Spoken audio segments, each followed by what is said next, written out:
way, our workplace and the world is constantly in a state of change. Now, more than ever, we need to develop our skills, our tools, our strategies in emotional resilience. Now, here's the thing. Emotional resilience and stress management, they go hand in hand. What's important to understand is that we all experience stress at different times. The thing is, though, that we all experience stress differently. What is stressful for me may not be stressful for you. To give you an example, public speaking. Now, I'm quite comfortable speaking in front of small groups of people or large, big audiences. I'm quite comfortable in those environments and I enjoy the rush and the adrenaline. However, some people would lose sleep for nights at the thought of having to speak in a boardroom or to a group of 3 or 4 important people. So for each of us, it's a similar experience, but the stress can be completely different.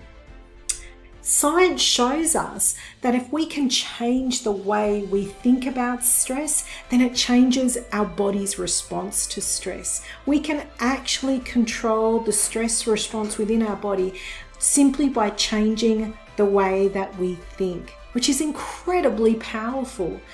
The key to being emotional resilient, whether it's in the workplace or in our everyday life, is to identify some red flags, some things to look out for.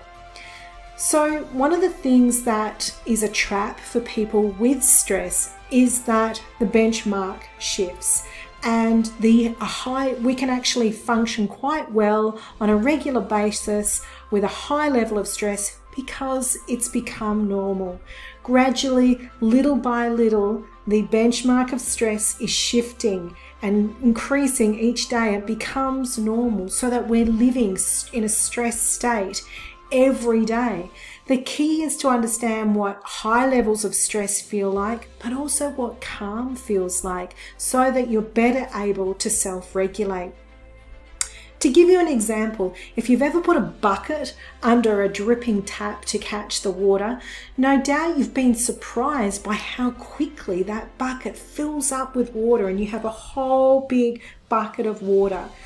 Similarly, stress is accumulative. You can quickly have a big bucket of stress and it's only been little things, but over a short period of time, it's actually accumulated quite a lot.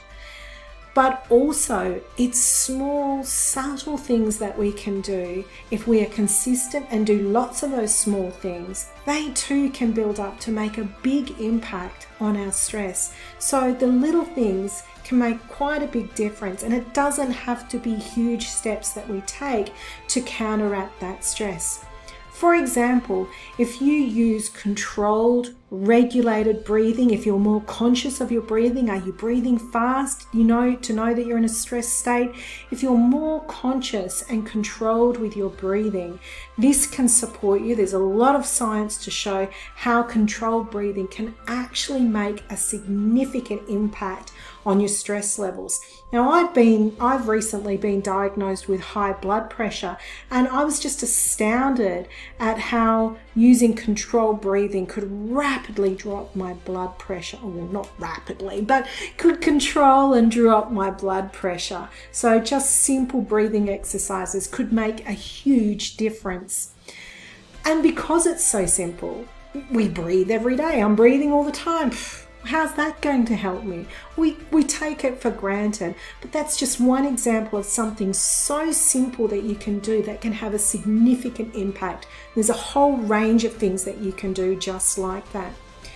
The key to being emotionally resilient is to understand how our brain, body, and gut work together. Now, our brain is the way our mind drives thoughts and actions, and we can become habitual in our thinking. And as I said, we know that changing the way we think can change the hormonal responses in our body. So we can actually we can hack our brain to control stress and manage stress. And this becomes really important in our day-to-day working life when the challenges are thrown at us all the time. Resilience is being able to roll with the punches and bounce back when we hit adversity. So having the capacity to be able to control those thoughts and those actions will help us to be more resilient. The body is the very primal response. We are designed to respond to threats to our well-being. And our threats to our well-being used to be a predator jumping out of the bush and trigger that flight or fright response. We either fight the predator or run from it. But today, the threats are quite different. Have I got COVID? Am I going to come into contact with COVID? If I've lost my purse or my wallet, I can't find a car spot and I'm already running late for a meeting. Oh, the internet's just dropped out and I need to do something really important at work. These are all threats to our well-being, and they trigger that flight or fright response in our body. So it's being aware of how the hormones react in our body in those flight or fight responses. But what can we do to counteract those hormones? And there's lots of little things that we can do, positive hormones that will slow down the production of cortisol, the stress hormone, and increase the positive hormones that help us to regulate, control, and be in a better state of well-being. And then there's our gut. So most of us will be familiar with gut instinct and gut responses, but no doubt some of you have experienced a stress response where you feel upset in the stomach or you lose your appetite when you're really stressed. Others will be familiar with some of those self-nurturing comforts that we do when we are stressed, such as chocolate, ice cream, or alcohol that regulate in our gut and regulate our body. What's really interesting about what we know about stress now is in terms of how the body and the mind and the gut respond is the vagal nerve is a major nerve, and the vagal response, there's lots of research out there in terms of how that works in that stress response. When the vagal nerve is not active, that means we're in a state of stress. So stimulating the vagal nerve can help put us into a more regulated and controlled state. And the vagal nerve sends signals all up and down the body between the brain and all the vital organs, including going through to our gut. So they're all intertwined and connected. So once you understand how all of that works together, then you're better able to manage in the moment. And then it's those small tools that you can activate and those strategies that you can activate in that moment when those stress storms occur. It comes to a point where you need to regulate and be aware of what those signs and symptoms are of stress so that you can then implement strategies in order to be able to respond, roll with the punches, and bounce back when those challenges occur. And the key component to being emotionally resilient is know when you are peaking, when you're in peak performance, when it's okay to push yourself. Sometimes it's okay to push yourself into a state of overstress. It's one of the classifications of stress. But if you do it too much, it's really going to start to have an impact on your body. When is it okay to push yourself, and when do you have to stop? All machines and pieces of equipment can't operate on high motor and high engine all the time. They need to cool down and they need to reset, and we're the same. And so when are you going into states of exhaustion? I know for me that it impacts upon my sleep, my anxiety levels, and mistakes that I make. They are alarm bells that I've pushed myself too much, too often, and it starts to show in my work, but also in my sleep and other well-being.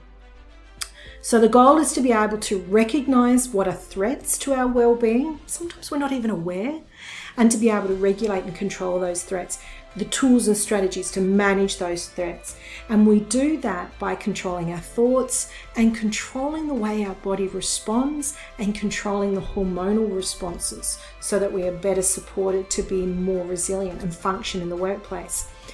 You're then able to make conscious choices about how you control your time and your energy so that you're more effective, you're more productive, you're more confident, you're able to communicate, you're able to function better, and you're able to sleep at night. All of these things go hand in hand. So I hope I've given you some ideas on how you can be more resilient in the workplace, what's required, what you need, and some things that you need to focus on. If you want some more information on some of those more specific tools and strategies that you can implement, please comment below.